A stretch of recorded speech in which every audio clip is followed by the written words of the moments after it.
They said she mocked the starving poor with her cruel words. Let them eat cake. But what if she never said it? What if the queen history turned into a villain? Was really just a girl married at 14, blamed for everything and broken by a revolution she didn't start? This is the untold truth of Marie Antoinette. How fashion, politics, and propaganda turned a teenage bride into a national enemy. And if you're drawn to stories where royalty meets ruin, don't forget to hit subscribe. She was born in Austria as Maria Antonia, the youngest daughter of Empress Maria Theresa. At 14, she was sent across Europe to marry the Dauphin of France, Louis V XVI, a boy just as awkward and unprepared as she was. The French court welcomed her with cold eyes and high expectations. She didn't speak perfect. Her clothes weren't Parisian enough, and within weeks she was expected to carry centuries of alliance on her tiny shoulders. She was just a child, but the crown didn't wait for childhood to end.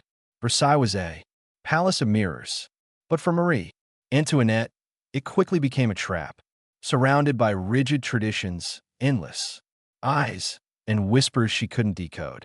She struggled to find her place. Her husband, shy and distant, barely spoke to her.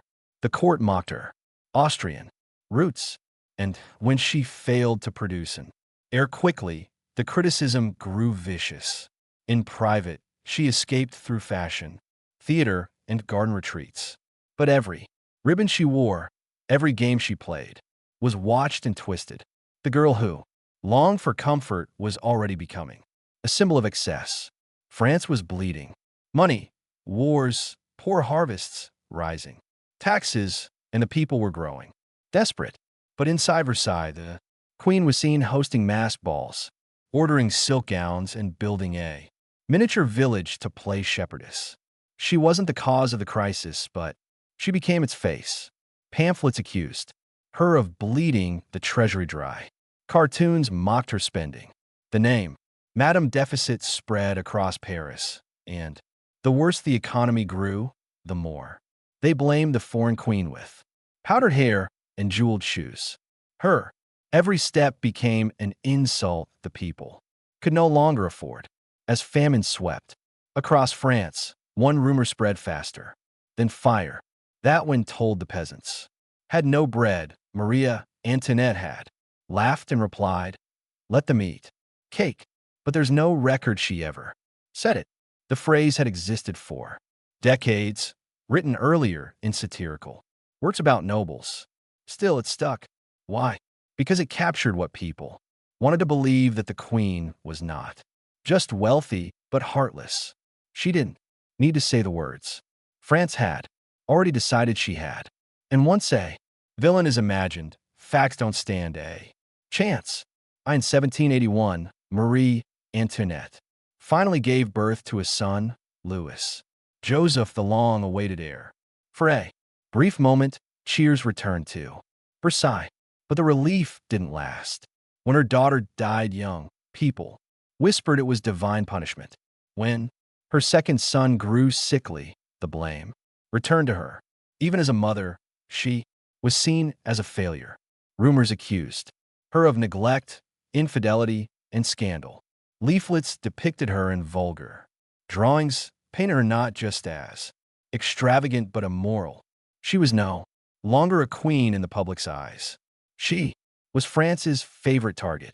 In 1785, a crime shattered what was left of her reputation, and she had nothing to do with it. A forged letter, a stolen necklace worth millions, and a con artist pretending to act on her behalf. The entire affair spiraled out of control, and even when it was proven Marie Antoinette was innocent, the damage was done. The people believed what they wanted, that the queen had tried to secretly buy a necklace while the nation starved. She didn't steal the diamonds, but she wore the blame. And France never forgave her for it to be. Why 1789, the anger boiling in Paris had reached its breaking point. The Bastille fell. Mobs surged. The monarchy trembled. Versailles, once untouchable, was surrounded by thousands demanding bread and justice. On October 5th, a sea of women marched to the palace. Furious and starving, they broke through the gates, killed guards, and stormed her chambers.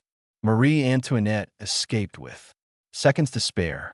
That night, she stood with her children on the palace balcony, facing a crowd that once adored her, but now screamed for her head.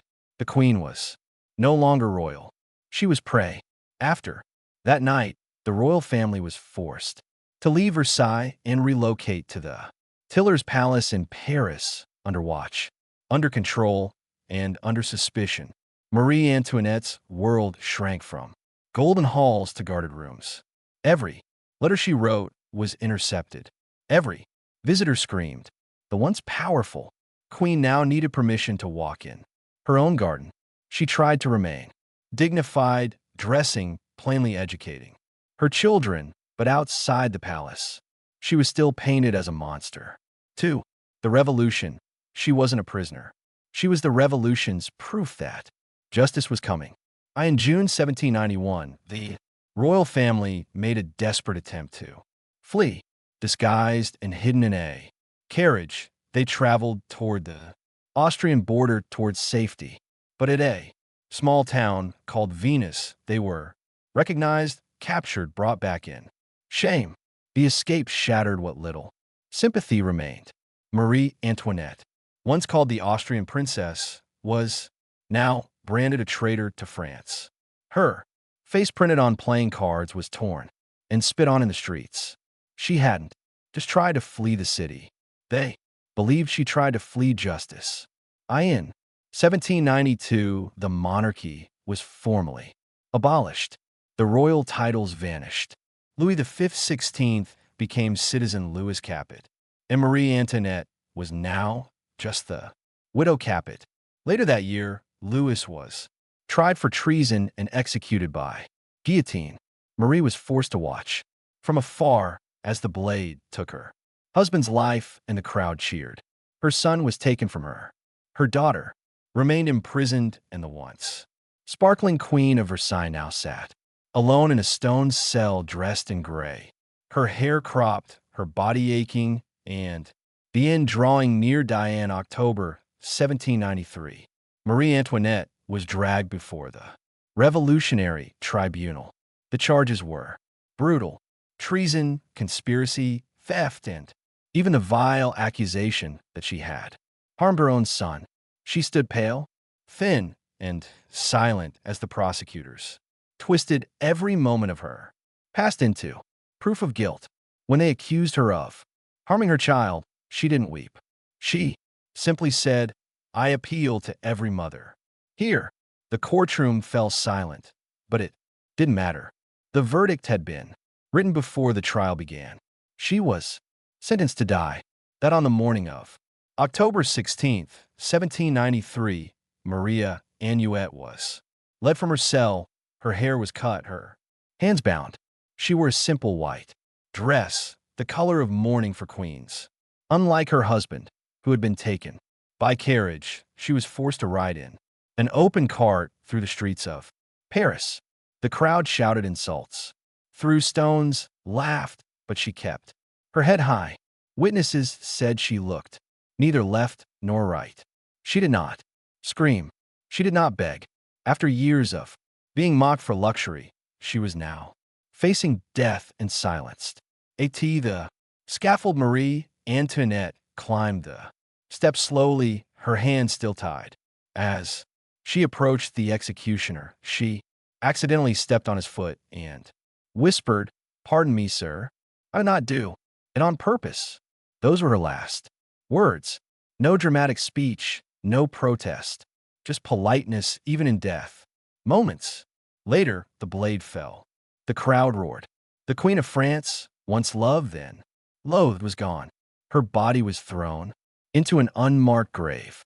No crown, no monument, just silence. Where once there was music, silk, and light, that in the years after her death, the world began to question the story it had told about Marie Antoinette. Historians searched for proof, of the infamous quote.